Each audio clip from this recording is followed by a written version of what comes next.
Iran की मिसाइलों ने हाइफा में मचाई तबाही। इजरायल के पास जंग लड़ने के लिए नहीं बचे हथियार। अमेरिका के अंदर भी ट्रंप का बढ़ा विरोध। जंग शुरू कर मुश्किल में फंस गए नेतन्याहू। ईरान ने इजरायल के अंदर तबाही ला दी है। पश्चिम का जो मीडिया जंग के पहले ही दिन से ईरान में मची तबाही के मंजर दिखा रहा था, अब मानने लगा है कि जंग में इजरायल कमजोर पड़ गया है। ईरान जहां चाहे वहां हमले कर रहा है। जंग के 9वें दिन दावे किए जा रहे हैं कि क्या इजरायल अब ये जंग लड़ने के लायक बचा है या फिर जल्द ही सरेंडर कर जाएगा, क्योंकि ईरान ने एक साथ इजरायल के कई शहरों पर हमला किया है। तेल अवीव और बीरशेबा तो पहले से ही खंडर में बदलते दिखाई दे रही हैं। वहीं अब इजरायल के सबसे बड़े आर्थिक केंद्र हाइफा को ईरान ने धुआं कर दिया है। अल जजीरा की रिपोर्ट में कहा गया है कि हाइफा पर ईरान की एक के बाद एक कई मिसाइलें गिरी हैं, जिन्हें इजरायल का डिफेंस सिस्टम रोकने में पूरी तरह से नाकामयाब रहा है। जंग के बीच ईरान ने एक बार फिर से चेतावनी दी है कि वो सरेंडर नहीं करेगा। अगर इजरायल हमले नहीं रोकेगा तो ईरान भी हमले नहीं रोकेगा। पहले इजरायल झुकेगा, सीज फायर का ऐलान करेगा, उसके बाद ईरान इस पर विचार करेगा। खामेनेई तो पहले ही साफ कर चुके थे कि सीज फायर तभी करेंगे जब इजरायल को करारी चोट पहुंचाने में कामयाब होंगे, और खामेनेई ने जो कहा वो ईरान ने पूरा भी कर दिया है। इजरायल के शहर खंडर बनने लगे हैं। अमेरिका और यूरोप का मीडिया भी अब ये कहने लगा है कि जंग में इजरायल तबाह हो रहा है, उसकी आर्थिक हैसियत भी कमजोर पड़ गई है, तो दुनिया में उसकी जो इज्जत थी उसे भी ईरान ने मिट्टी में मिला दिया है। तो दूसरी तरफ ईरान एक ताकतवर मुल्क के रूप में सामने आया है। इजरायल पर ईरान के तेज होते हमले और हाइफा में मचे कोहराम को लेकर आज हम अपनी स्पेशल रिपोर्ट में करेंगे बात। नमस्कार, मैं आंचल।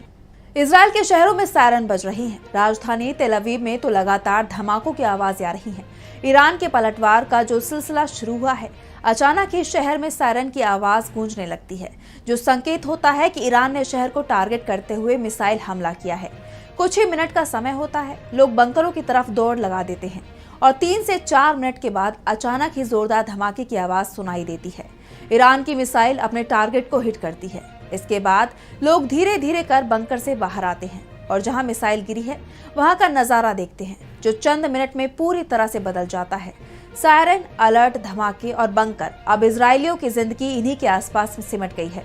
स्कूल, कॉलेज, ऑफिस सब बंद है। इजरायल इस वक्त बुरे दौर से गुजर रहा है और इसका जिम्मेदार भी इजरायल को ही माना जा रहा है। जो जंग इस समय चल रही है उसे इजरायल ने ही चुना था। ईरान तो शांति की बात कर रहा था। न्यूक्लियर कार्यक्रम जो वो चला ही नहीं रहा था, उसे लेकर अमेरिका से बातचीत कर रहा था, लेकिन ये बातचीत सफल नहीं हो, इसलिए इजरायल ने अचानक ही ईरान पर हमला कर दिया। लेकिन उसे इस बात का एहसास नहीं था कि ईरान की तरफ से जब पलटवार होगा तो इजरायल में तबाही मच जाएगी।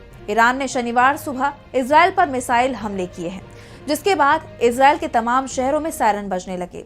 इजरायली वायुसेना ने बताया कि वो खतरे से निपटने के लिए जरूरी जगहों पर मिसाइलों को इंटरसेप्ट कर जवाबी कार्रवाई में जुटी है। लेकिन इजरायल की चिंता ये है कि अधिकांश मिसाइलें रोकने में वो नाकामयाब साबित हो रही है। अमेरिकी मीडिया रिपोर्ट में ही दावा किया जा रहा है कि ईरान की 35% मिसाइलें अपने टारगेट को हिट कर रही हैं। ईरान की तरफ से हुए पलटवार के बाद अब इजरायल को भी समझ आ चुका है कि ये जंग लंबी खिंचने वाली है। इजरायल के सेना प्रमुख इयाल जमीर ने कहा है, देश को ईरान के खिलाफ लंबे समय तक युद्ध के लिए तैयार रहना चाहिए। हमने अपने इतिहास का सबसे जटिल अभियान शुरू किया है।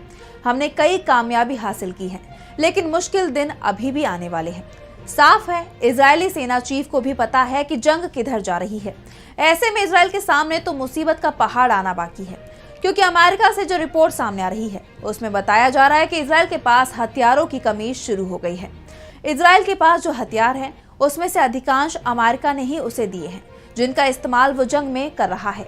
लेकिन अब ये हथियार खत्म हो रहे हैं, खासतौर पर इंटरसेप्टर मिसाइलें। ईरान के बैलिस्टिक हमलों के बीच इजरायल का सबसे बड़ा संकट अब हथियार नहीं, इंटरसेप्टर मिसाइलों का स्टॉक बन गया है। दुनिया के सबसे एडवांस एयर डिफेंस सिस्टम रखने वाले इजरायल की शील्ड टूटने के करीब है। वैसे ईरान की मिसाइलें इसमें पहले ही बड़े बड़े छेद कर चुकी है, बता चुकी है कि ये शील्ड अब इजरायल की सुरक्षा नहीं कर सकती। बीते एक हफ्ते में ईरान ने 450 से ज्यादा मिसाइलें दागी, जिनमें से 360 को इजरायली सिस्टम ने रोका, लेकिन 90 मिसाइलें शहरों में आकर गिरी।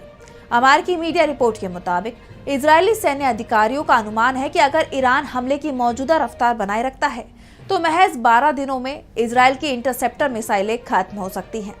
इजरायल के ब्रिगेडियर जनरल रान कोचव ने कहा कि ये चावल के दाने नहीं हैं, सीमित हैं, खत्म हो सकते हैं। ईरान की तरफ से जंग शुरू होने के समय दो बातें कही गई थी। पहला, वो शांति चाहता है, जंग रोकने को तैयार है, लेकिन पहले वो इजराइल को उसकी दुष्टता का सबक सिखाएगा, यानी पहले इजराइल पर हमले कर उसे बड़ा नुकसान पहुंचाएगा, उसके बाद ही सीजफायर की बात करेगा। दूसरा, सीजफायर का ऐलान पहले इजराइल करेगा, वो पहले हमले रोकेगा, उसके बाद ईरान भी अपने हमले बंद करेगा। पहला काम तो हो चुका है। इजराइल में भारी तबाही मची हुई है, लोग खौफ में हैं। जितना नुकसान इजराइल ने ईरान का किया, उससे ज्यादा नुकसान इजराइल में हुआ है। अमेरिकी राष्ट्रपति डोनाल्ड ट्रंप भी ये मान रही हैं कि ईरान को नुकसान पहुंचाने वाले हथियार ही इजराइल पर नहीं है। ऐसे में नुकसान में इजराइल ही दिखाई दे रहा है। अब शांति का मुद्दा अटका हुआ है, तो इस पर सीजफायर कौन करेगा? ईरान के विदेश मंत्री अब्बास अराक्ची ने कहा है कि अब ये अमेरिका पर निर्भर है कि वो बातचीत से हल निकालना चाहता है या नहीं। अगर अमेरिका ऐसा चाहता है तो उसे अपनी ईमानदारी और मंशा दिखानी होगी।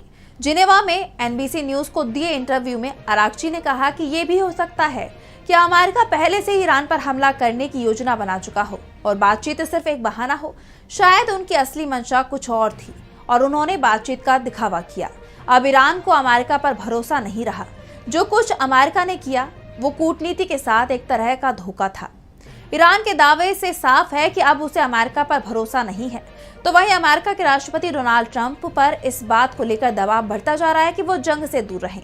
CIA के पूर्व चीफ लियोन पैनेटा ने कहा कि अगर अमेरिका ने ईरान पर हमला किया तो वो खुद को एक बड़े क्षेत्रीय युद्ध में फंसा लेगा। इसमें कोई शक नहीं है कि अगर अमेरिका इसमें पड़ता है तो इसके गंभीर नतीजे भुगतने होंगे। पैनेटा ने CNN को दिए इंटरव्यू में याद दिलाया कि अमेरिका ने इराक में भी ऐसी ही गलती की थी, जब 20 साल पहले युद्ध शुरू किया गया था और वो कई साल तक चलता रहा। उन्होंने कहा कि राष्ट्रपति को इससे सबक लेना चाहिए। उन्होंने साफ कहा कि अगर अमेरिका ने ईरान पर हमला किया तो ईरान चुप नहीं बैठेगा, वो जरूर जवाब देगा। भले ही हमला सिर्फ हवाई हो, लेकिन वो अमेरिका को सीधे तौर पर ईरान के साथ युद्ध में खींच ले जाएगा। CIA के पूर्व चीफ का ये बयान बता रहा है कि जंग में अगर अमेरिका घुसा तो बुरी तरह से घिर जाएगा, इसलिए वो जंग में सिर्फ इजराइल की मदद करे, उसे ईरान से बचाने की कोशिश करे, लेकिन जंग में सीधे एंट्री नहीं करे। वैसे भी रूसी राष्ट्रपति पुतिन ने साफ कह दिया है कि दुनिया ईरान को अकेले नहीं समझे। रूस ने ईरान का साथ कभी नहीं छोड़ा, वो आज भी ईरान के साथ खड़ा है।